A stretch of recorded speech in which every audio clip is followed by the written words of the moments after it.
Hi guys, welcome back to my channel. In this video, I will be breaking down my trade that I took on Tesla on 26th of July 2021 using the Bull Pennant Triangle Breakout strategy. This was a really good example of this strategy working out very nicely, supported by volume and the overall bigger picture. Let's now look at the technicals of Tesla and why I was watching this stock on Monday. So this is Monday on 26th of July 2021.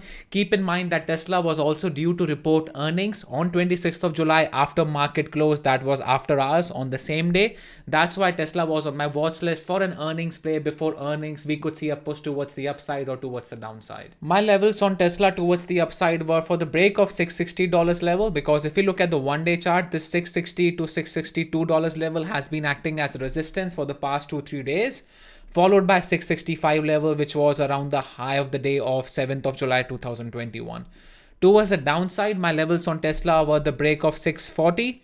To be on the safer side, the break of 635 towards the downside. But I still believe that towards the downside, Tesla is in a very messy zone at this point, unless it breaks 620 levels towards the downside, which will give us very good opportunity to scalp it towards the downside. Before we jump on to my trades, we need to first look at what a bull pennant triangle breakout strategy is. What a bull pennant means that it makes this bullish move up towards the upside, followed by a triangle pattern or a pennant pattern. It's called the pennant because it's making a pennant here, but you can also call this a triangle. And then you can either enter on the pullback to this lower trend line, which is acting as a support, or you can either enter at the breakout. Personally, I chose to enter at the pullback. I will explain the reasoning why. But then your next profit target will be the next resistance levels on the one-day chart or on the higher time frame. This is similar to a bull flag strategy. What is a bull flag? A bull flag is that it makes this bullish pattern on the 5 minutes, one-day chart, wherever, and then it makes this flag. So what a stock does is that it moves towards the upside. It will consolidate in between this flag before breaking out of this flag and pushing towards the upside. But the bull pennant just means that instead of making a flag, it makes a triangle before the breakout. Before we jump on to my trade, do you see something similar happening? This is the 5 minutes chart of Tesla from 26th of July 2021.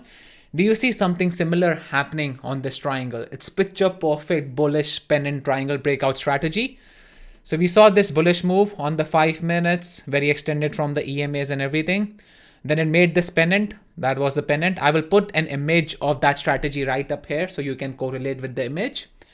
Made this pennant, your entry can be right here on the pullback, not right here, but you can enter maybe right here on the pullback. That was my entry. Broke out of the triangle, reclaimed the 9 EMA, and then the next push up, and my profit target was 665 towards the upside. So I believe this was my one of the best trades yet, and this strategy worked out very, very nicely on Tesla on this day. We just broke down the 5 minutes chart of the strategy on Tesla. We will also break down the 15 minutes chart, because on the 15 minutes chart, it looks like the 9 EMA strategy, because a lot of traders, they wait for a pullback to the 9 EMA, to the moving average on the 1 minute, 5 minutes, and 15 minutes chart. So what Tesla did on the 15 minutes, it made this bullish move towards the upside, followed by a pullback, a good pullback to the 9 EMA. At the breakout, you can enter at the break of 660 with a profit target of 665, 666. These are the daily levels on Tesla, these dotted lines. So this strategy is looking like a 9 EMA strategy on the 15 minutes chart. That is the reason you can give a strategy many different names, but at the end of the day, it's just the emotions behind the strategy. And look at the price action. So it made a bullish move towards the upside on high volume. You can look at the volume on the 15 minutes. On the consolidation, the volume went down a bit. On the next push up, you can see the increase in the volume. So you need to understand this is simple picture perfect price action. It moves in your favor on high volume. It consolidates on low volume. On the next push up, the volume increases and the buyers step up again. So this is the basics of price action. Let's now look at my entries and exits, why I took this trade, why I decided to lower my position sizing on this trade. I would have taken maybe 5 contracts, but I only took 2 contracts. I had a couple of reasons for that. But if you look at this bullish pennant strategy on the 5 minutes, we just broke it down. We can see a similar triangle on the 1 minute chart, because 1 minute is just a smaller picture of the 5 minutes broken down into 5 individual candles. Now it's making this lower highs on the 1 minute. What I mean by lower highs is that this high is lower than this high and this high is lower than this high. And then it's making higher lows on the 1 minute. So that's a definition of a triangle. The range in between what a stock is moving, it's getting shorter and shorter and shorter. So now it can break out either side. I'm looking for a push towards the upside because of the bullish pennant strategy. And I usually go with the trend. I'm not a reversal trader. I maybe take one reversal trade in 6 months. So I just call myself a trend trader. I usually like to go with the trend. Let's also break down the levels that you can see on the chart. This dotted line is the 2 days ago high. You can see that the high of this day, that was on Thursday the previous week, was $662 level around on the 1 day chart at the bottom left of the screen. And then after that, my level was the break of 665, which was the high of 7th of July that we broke down earlier in this video. And that's what I was looking at. If 660 dollar level breaks, that is a psychological level and a good whole dollar level, we can see the break of 662 and followed by my profit target will be 665. Coming to the reasons for me to lower my position sizing and only take 2 contracts on this trade, because if you haven't seen my previous videos, I usually take anywhere between 5 to 10 contracts if I'm trading Tesla. I only took 2 contracts on this trade because the first reason is that Tesla was supposed to report earnings after hours on the same day itself. If you don't know, and if you are not an options trader, usually there's an IV component in the options premiums. If the stock is reporting earnings in the same week and you are trading the same week contracts, the IV is high. What that means is that the market makers are expecting a big move towards the upside or towards the downside because of the earnings. Now, because of that IV component on the options premiums, your risk to reward also goes down. So that means even if a stock moves in your favor a lot, the IV, because of the IV component, the option premiums won't move that much in your favor. In simple terms, this means that the premiums are expensive. So even if the stock moves in your favor, because the premiums are so expensive when you are taking it, the risk to reward, that means the percentage return that you will get, even if the stock moves in your favor, will be low. For example, if you are paying $10 for a premium and it moves to $12, you make 20% of your investment. But if you are paying the same strike and the same contracts $20 and it moves to $22, your percentage return is only 10%. Coming to the second reason for me lowering my position sizing is because I took this trade at 11:30 a.m. I am a scalper, and as per my statistics, I usually make the most amount of money between 9:30 a.m. to 11 a.m. when there is most volume in the market.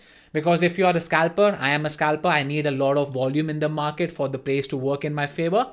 Now, if I once in a while, if I see a very good opportunity at 11:30 a.m. in the market, like this was a picture perfect opportunity, I will take that trade, but I will lower my position sizing. The third reason for me to lower my position sizing on this trade is the FOMC meeting. If you don't know what FOMC meeting is, the Fed officials, they sit together every 6 weeks and they discuss about the inflation and the interest rate and the pandemic and everything, the employment, how everything is going, how the overall economy is going, and what they will be doing moving forward. So statistically, this meeting is conducted every 6 weeks. And this meeting is usually on a Wednesday. So the week we see from Monday to Wednesday is usually very, very choppy. So if I know that if we have a FOMC meeting on Wednesday, there's no stress for me to increase my position sizing on a Monday because the week can be really choppy until Wednesday. Let's break down my entries and exits on this strategy now. I entered on the pullback. So as I broke that down, you have 2 options to enter, either on the pullback or at the breakout of this triangle that is making the bullish pennant on the 5 minutes. I entered on the pullback just because I wanted to lower my risk trading at this time of the day at 11:30 a.m. Maximum I would have lost most likely $100 because I entered at the hold of 658. I saw that the volume nearly died down on these 1 minute candles. 658 level was holding on the level 2. What I mean by holding is that every time the bids were going under 658 level, that means the buyers are going under 658 level. I see green on the time and sales and ask is still holding above 658. I entered 2 contracts when the stock was around 658 level. I took 665 calls, same week contracts. I'm going to paste a screenshot of my entries and exits right here. So you can see that I took 665 contracts, same week expiry. I entered at 658. My stop loss was only maybe 657 or 657.5. I was only giving it 50 cents to go against me. There's a reason behind it, because sometimes if this strategy fails, you're going to see a lot of volume towards the downside because people are expecting it to go up. So people are taking long here, people like me. Now, if this strategy fails, they are going to exit their position.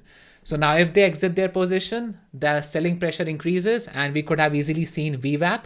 That's why I was not willing to hold till VWAP, and my stop loss was only 50 cents or $1 on the stock price. When I took this trade, I was trading live on our Discord group on the voice channel. I trade with our Discord members every single market open day, either on the text channel or on the voice channel. I know a lot of other traders as well caught this move with me. So if you guys want to be part of our Discord group, the link will be in the description box below. After my entry on this trade and after a few minutes, maybe 5-7 minutes, we saw a lot of volume kick in on Tesla. Here you can see at the volume candles.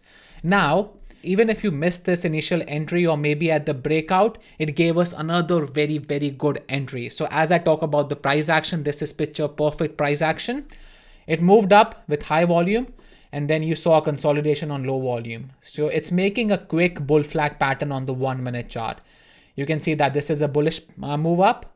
It's making a flag on the 1 minute chart before the next push up. You can see ideally you would like to see low volume on the flag, and this could be seen on the 1 minute as well. If we break down 5 minutes, it broke out of the triangle, pulled back to the 9 EMA on low volume. We can look at the volume on the 5 minutes. This volume is very, very low. You can see, look at the volume on the green candles and the red candles. On the red candles, the volume is low. It broke out with high volume on the 5 minutes. Pull back on low volume to the 9 EMA. You can even enter at maybe the break of $660 level or the break of this trend line, the break of the flag right here. Even if you enter here and you catch $5 move on Tesla, it will easily be 10-15% winner. It would have ideally been like 20% plus or 30% plus winner, but because of the IV component again, the winner was only 15% for me. If I would have seen a similar pattern within the first 1 hour of market open, I would have most likely added to my position at this breakout or maybe at the breakout of this flag or the breakout of the $660 level. I chose not to add to my position because it was already around 11:45, 12 p.m. So it's later in the afternoon, and I got a really good entry here. So my average price is very, very low, and I wasn't keen on ruining my average price because it was later in the afternoon. So we saw that at the break of the bull flag on the 1 minute, it clearly broke the high of the day with a lot of volume. It never gave a good entry after this entry. So it gave us 3 entries. First was on the pullback. Second one was at the break of the flag, and third one was at the break of $660 level. That's a good psychological level on Tesla. After that break, it broke the $662 level, which was the previous high of the day on Tesla. I took my profit, my first contract out before the break of 665 because I was expecting some kind of resistance before the break of 665. That is a daily level and a good psychological level as well. I took my first contract out at a premium price of 20.82. I was holding my last contract to see if 665 breaks and if it still holds the 9 EMA on the 1 minute. It was clearly holding the 9 EMA on the 1 minute, and at the break of 665, when it was failing to hold above 665 on these candles, I took my last contract out at a premium price of 21.24, overall making $550 on this trade. That was 15%. But as I said, this would have easily been 20-30% winner on Tesla if you catch this move on Tesla with 665 calls. But because of the IV component, the reward was only 15% of my initial investment. That's it, guys. Hopefully you liked this video. If you did, give this video a thumbs up and subscribe to my channel. I have been posting 2 to 3 new videos every single week on day trading. So I would really appreciate a like and subscribe because it helps out the channel a lot. If you have any questions for me, post a comment down below. I will get back to you as soon as I can. If you don't follow me on Instagram, you are missing out on a lot of good day trading content. The link will be in the description box below. Thank you for watching, and I will see you in the next video.